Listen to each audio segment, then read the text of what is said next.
তাহাজ্জুদের নামাজ কিভাবে পড়বেন এবং কত রাকাত পড়বেন এবং তাহাজ্জুদ নামাজের নিয়ত কি, নামাজটা আমি একদম শুরু থেকে শেষ পর্যন্ত প্র্যাকটিক্যালি দেখায় দিব।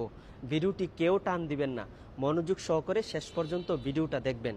দেখেন, গভীর রাত, চারিদিকে সকল মানুষ ঘুমিয়ে পড়েছে, আপনি একা একা ঘুম থেকে উঠে সুন্দর করে অজু করে তারপরে জায়নামাজে দাঁড়িয়ে আপনার মাওলার জন্য 2 রাকাত নামাজ পড়ে আপনার জীবনের সমস্ত গুনাহের জন্য মাফ চান।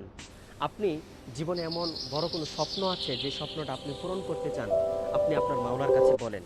তাহলে এই তাহাজ্জুদ নামাজের নিয়তটা কিভাবে করবেন দেখেন। অনেকে আরবিতে নিয়ত করতে চান। আরবিতে নিয়তটা হলো নাওয়াইতু আন উসল্লিয়া লিল্লাহি তাআলা রাকাআতাই সলাতিত তাহাজ্জুদ মুতাওয়াজ্জিহান ইলা জিহাতিল কাবাতিশ শরীফাতি আল্লাহু আকবার। এটা হলো আরবি নিয়ত। আর বাংলাতে কিভাবে নিয়ত করবেন সেটা হলো আমি কেবলামুখী হইয়া 2 রাকাত তাহাজ্জুদ